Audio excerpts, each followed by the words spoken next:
Welcome to the Wilderness Podcast. Yes. We are back in the building. And hey, check it out. It is Veterans Day. As you can see, I got on my Marine Corps fatigues. I am a veteran, as you know.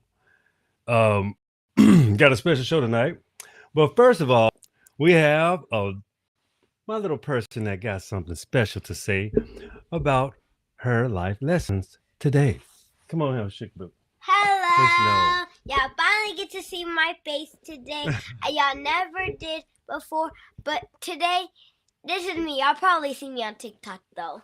If y'all look on my mommy's page. Okay, then let's get to the life lesson. What did we learn today? What did we That learn about? schoolwork comes before anything else. Roblox, social media, everything. So you have to focus on your schoolwork, and you have to do that first before anything comes first. Not even game, not even Roblox. If you know what Roblox is, don't even look at your phones when you first come to your house. If you have a morning routine like mine, first thing you do, just get your book bag and put it on the rack or something. Just do whatever your morning routine is, and put your homework first, and then you can probably have some free time after, unless you have anything else to do. Well, those are lessons from my my little smart little beautiful little Nova here. This is our little genius, but I'm telling you, we told her she has to put in all of the work. She has to put her schoolwork for everything. She understands that she's been on the principal list from kindergarten, first grade, second grade. She wants to maintain her reign. So ain't that right? Yeah. All right, so there we go. What it's time to do? Get back to the schoolwork, ain't it? Yeah. All right, give me some. Give me some. Love you, baby girl. Okay. All right. Bye. Close my door, baby girl. I love you. Can Jeep come? I'll be back. I want Jeep to come see. I want them to see Jeep. I gotta do the show. I want them to see. I gotta. What I say? I was just kidding. All right. She wasn't kidding. She was serious. All right, y'all. What's going on? Yeah, happy Veterans Day show from Maroon to Marine. Yes, indeed. We got some book shares.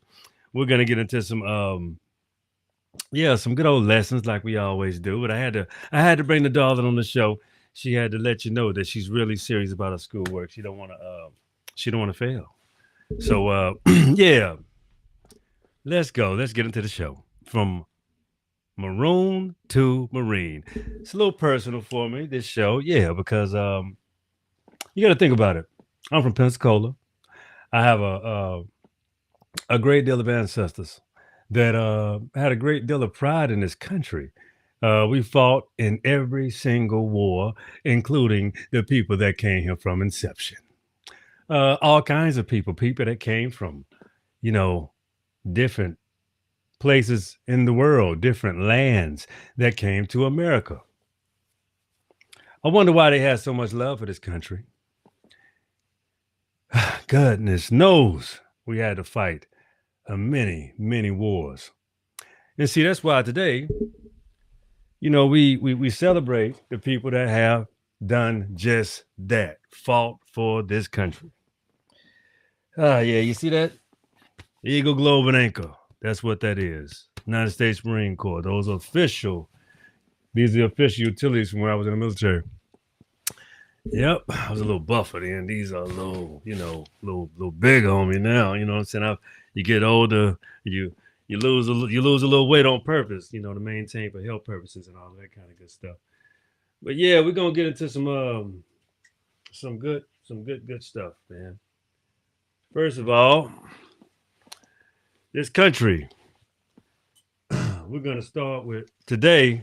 We're gonna get into Georgia and how unique the history is of the wonderful state of Georgia, the state I live in, the state I love. I'm from Pensacola, Florida, but hey, we're gonna talk about Georgia. We're gonna talk about Georgia.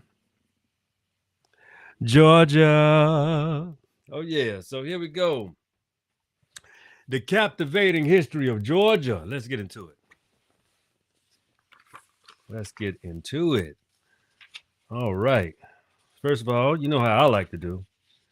I like to give you the table of contents. See, from the history of Georgia, we're gonna take you to Chapter 1 is the pre-exploration of Georgia. Chapter 2, British colonization. Chapter 3, Georgia and the Revolutionary War.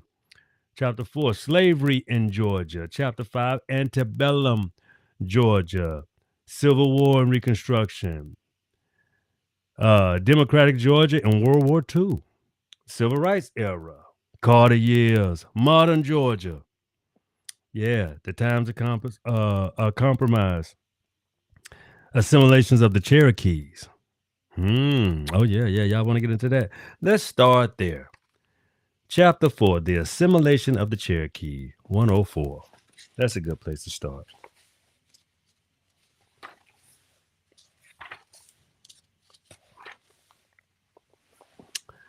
The assimilation of the Cherokees, the American Indian, is one of the soil. Is one of the soil. Did it say a Native American? No. It said the American Indian is of the soil, whether it be a region of forest, plants, pueblos, and mesas. He fits into a landscape for a hand that fashioned the continent, also fashioned the man for his surroundings. He once grew as naturally as the wild sunflowers. He belongs, just as the buffalo belonged. Luther Standing Bear, Ogallala, sixth chief. The end of the Revolutionary War and the sudden onslaught of treaties as the Cherokees embarked on a brand new journey after being defeated and forced to sell or simply secede their land. The Cherokee decided to try to assimilate. They were one of the most successful tribes when it came to blending in, but as we will see later in their tales, their efforts were not enough for them to remain in the East.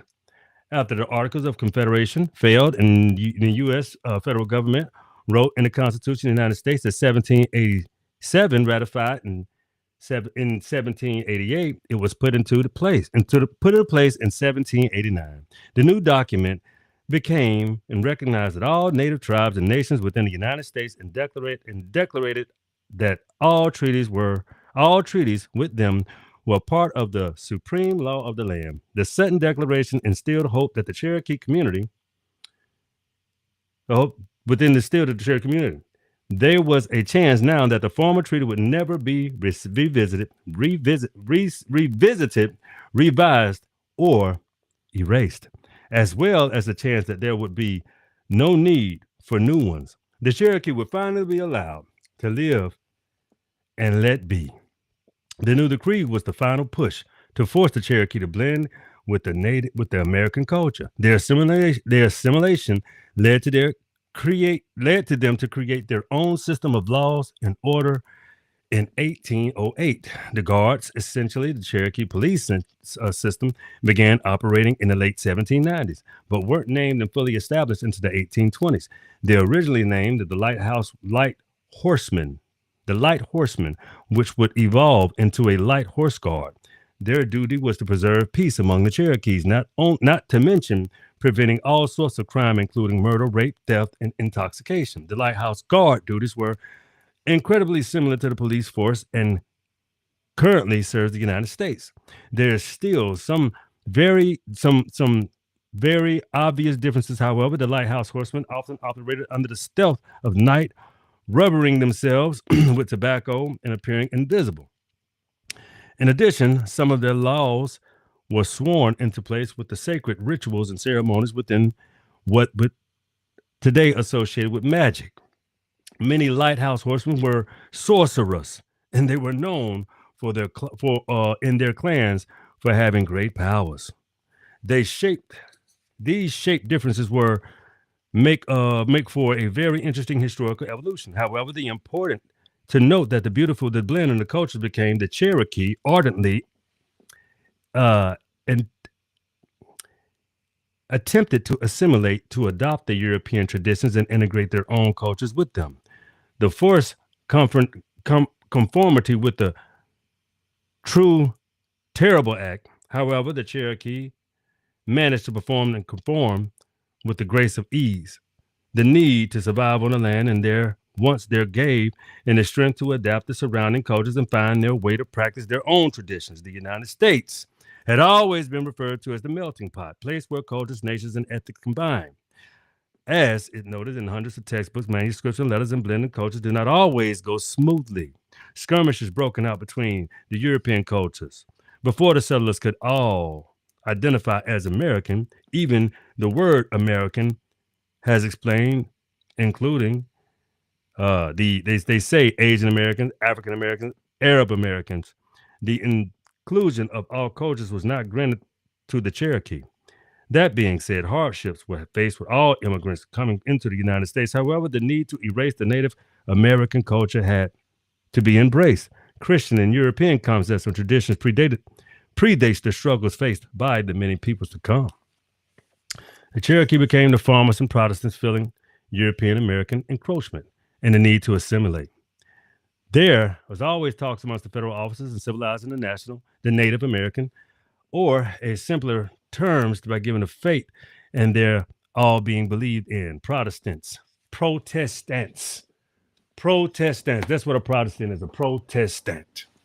Okay, these were a lot of the melanated Huguenot cultures, blended Europeans. There were a whole lot of assimilations as well that came here to the Americas as well. So not only did white Europeans come here, the reason why a lot of Black Americans have European blood is because of the also the Black European class that came here, which were the brethren of. So you can say what you want; these things are true. So there was a whole lot of amended classes, which makes the Black American, meaning that a lot of Black Americans say, I'm attached to the Cherokee Nation. They don't ever give you Powhatan, Pamunkey. They don't ever give you the actual tribal names of these actual nations. Cherokee consists of seven tribes. So these different tribes were of different origins. You had even the Algonquins. So the Algonquin is Powhatan. So the Algonquin is the oldest, but also you had the Iroquois. Iroquois is where the United States government got their whole ideology of a constitution to this very day. These same indigenous tribes and bands were pretty much erased. They were blended in. They were already amalgamated. So therefore, if there was anything to call, which is why Tariq Nasheed would call Black Americans Foundation of Black Americans, because that whole blend in together, that's you today. That's what you absolutely are today. Period. I mean, let's say I was born in 1980. I came from specific American Indians, my mother and my father, but they people, yeah, they people. They had Black American blood, both of them, Aboriginal blood, but they had blended blood, both of them. But that blended blood doesn't necessarily mean African all the time. That's just the facts. If you got Aboriginal here and you have the ethnogenesis and you got all this history of the Spanish, the French. I mean, look at the Creoles. Look at New Orleans. The Natchez. That's who they are. That's New Orleans. That's one of the kingdoms. Natchez, Choctaw, Chickasaw, they came up through that area. New Orleans is a kingdom. So therefore, I'm just telling you, I have to read you a little history, and that's a lot of history of Georgia. That's that little piece that I read. I could have went further. They brought into you the history of all of people, all of these people. Look at this amalgamation of people. Look at these colors of these men. They're not white, man. Of course not. No. Georgia has an extremely unique history. I advise y'all, you live in Georgia, the captivating history of Georgia. Check this book out. I will read more to you, but we have other things to do and other things to discuss. So if you also want to check out Tariq Nasheed, has a movie called American Maroon. Very good commentary, very good movie, very good cultural dialect that goes with that movie too. Good showpiece. But people came here from every island, the Mediterranean, the Morocco, what they call Morocco or Algeria, America. Literally, a lot of the indigenous people globally were pushed here, including from Asia. Where's the damn? Oh, here we go. Then we got to talk about the other slave trade. But this how big the rights of Indians and the tribes. This is how big the book is. This is how big it is. So it gives you um, the names, the Jimenez, I mean, every single from Dakota to like here, right here. Let's see what Georgia got. Let's see. I go to Alabama, but let's go to Georgia. I go to Florida too. And y'all already know Seminoles in Florida. You know, that's the amalgamation of all. So if we go to, they tell you by state, the federally recognized tribes by state. So, hold on. Mississippi band Choctaw, like I tell you every time. That's where my folks from. Mississippi band, only federally recognized in the nation. From Mississippi, the Choctaw Mississippi band. This lets you know who's who, what's what. Because a lot of this is pretendians, but the thing is, they are proven. They are here. And that's not deniable. The tribes in Florida is the like I said, the Muskogee tribe of the Indians of Florida, and the Seminole tribes of Florida, the Dania, Big Cypress, Brighton, Hollywood, Tampa reservations. Georgia, you got right here, of course, the Cherokee of Georgia Tribal Council, Georgia Tribe of Eastern Cherokees, and the Lower Muskogee Creek Tribe. So yes, these band as Indians, they are out here and they do exist. Just because you don't know it, that don't mean shit. They're out here. Let's go to Florida.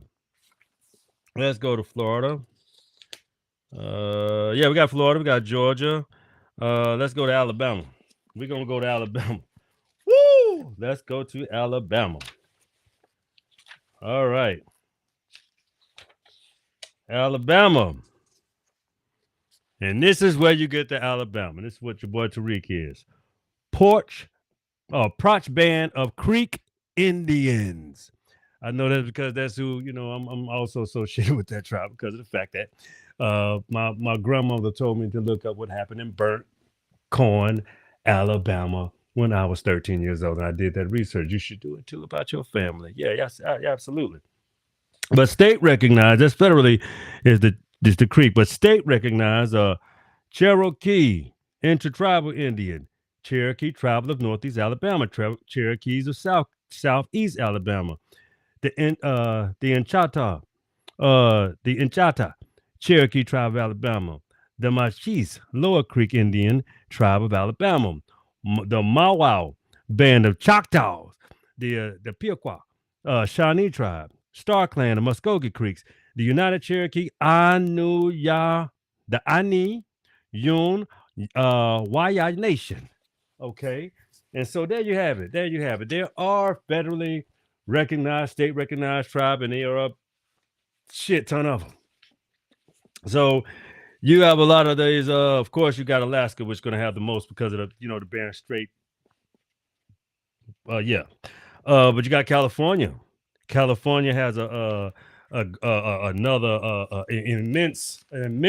California has an immense amount of tribes. So these are not all white either. By the way, these are specifically black tribes. You got Kansas. You got Kansas. They got the Louisiana. Here it is. The Chitimacha tribe of Louisiana. The Coshada tribe of Louisiana. The Genevan of Choctaw Indians. And the Tunica Biloxi tribe of Louisiana. So again, y'all better know what y'all talking about when you come to the Willis podcast. I'm talking about some tribal shit. So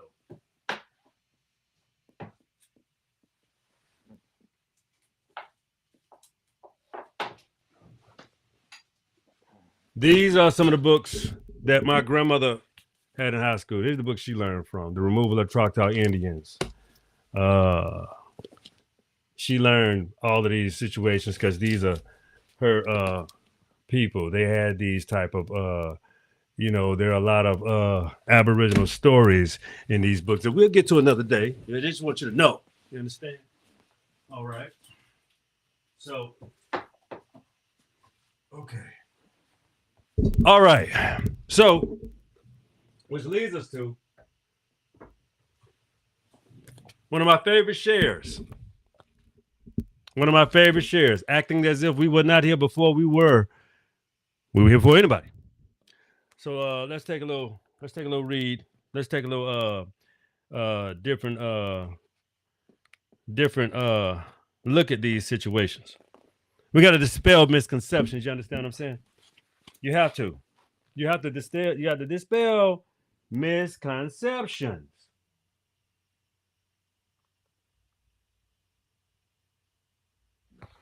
Let's give you some more. Let's give you a little bit more. Hold on.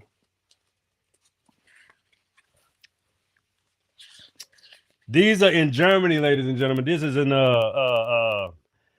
Bennebrunn, Bonden Siskris Church, Germany, 1732 to 1738. Okay? Uh this is all over Germany. All over Germany. Americans. Now check this out. What did this tell you? What did this say here? My peoples, huh? Oh, wait. Let me get it right for you. Hold on. Y'all see that?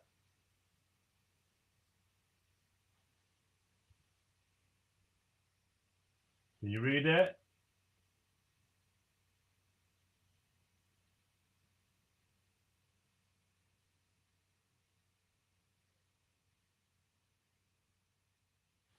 Okay. So when you say, look at this Mayan woman in ceremonial attire. Each female had a fully extended hair, misnomer, dreadlocks. This hairstyle is a tribal style from Kemet, Egypt, Haiti, Jamaica, etc. Clearly also um, called South, North, Central America. Clearly, these are mother of civilizations of, these people are said of African descent. These are older pictures. See?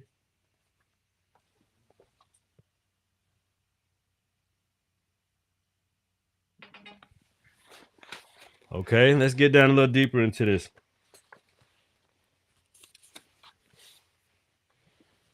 All right. It's hard for many to imagine the Negro African figure being venerated as a god among the American Indians. He has always been represented as the lowest of the low, at least since the era of conquest and slavery. His humiliation as the world's figure began, in fact, with the coming of Columbus II, was the very decade of his discoveries that black and white Moors were laid low. The image of the Negro has not changed. They remain victims of the myth created and substantiated for half a millennium while appearing to strive manfully to dispel it. Dr. Ivan Van Sertima. The furthest sculpture to the right, wearing the Moorish turbans in the representation of Africa next to him, is a depicted an Aboriginal woman with a gold cap feathered headdress representing a so-called American. As she stands next to two figures with a Moorish turban, which represents Asia. So let me explain and show you so you can actually see what that looks like for you. You see her? The black American with the feather and the turban. You see the feathers? See how black she is with the feathers? Okay.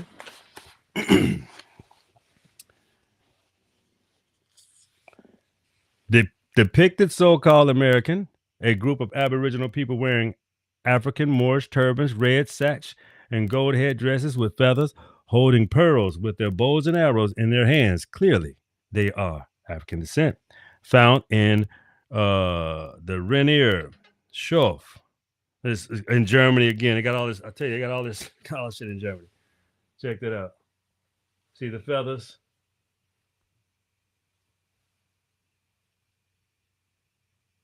the gold feathers, bow and arrows.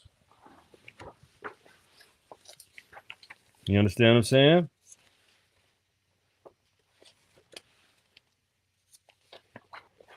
So, cultural disassociation. So, this is psychosis for your ass. What you want to know.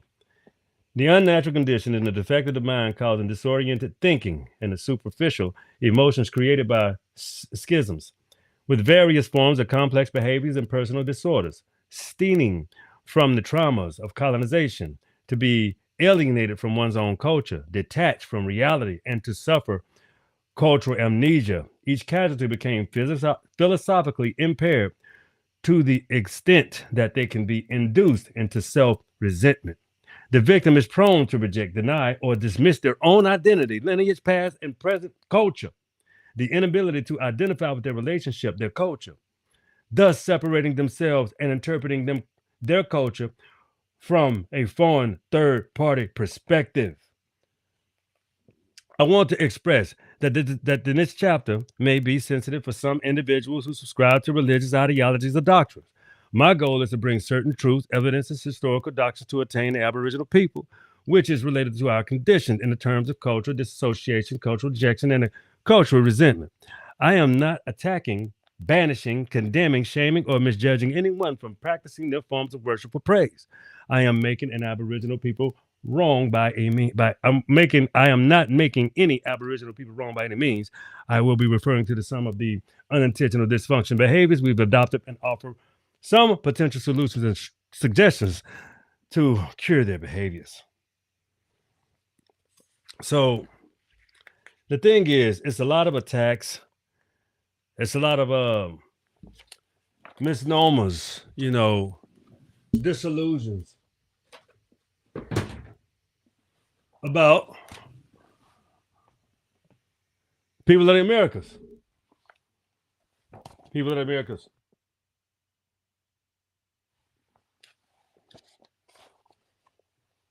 See, even Benjamin Franklin called all us swarthy. Oh, man. And I've read a lot in this book, too, if y'all catch some old commentary. But I don't mind going back to a couple of things. All right. Hold on a second.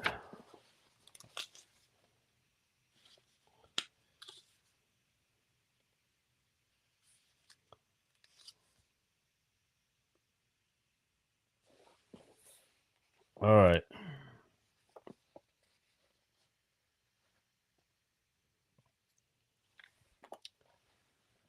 Oh, boy. Okay. Are we going to read another one for you guys today? I'm trying to get to the page. Trying to get to it. Oh, yeah. We're going to keep this one on display. I got a lot to go into cover with this. Anyway, what I'm trying to give you is a strong depiction of how you become from Maroon to Marine. It's because you love this country. I have a strong love and aspiration for my country of birth, who I am as a foundational Black American, an American Indian, a Black American, anything you want to call me, it's applicable, as long as it has to do with my people. Anyway, that's the show tonight. I appreciate you, love you. Thank you for tuning into the show. And let me see, it's 8 o'clock. I'll go on with AE tomorrow. We're going to cut up. All right, that's the show tonight. I appreciate you. Once again, remember, the will is yours. Stay tuned. Be cool. We love you. Be easy. And happy Veterans Day. I salute to my people.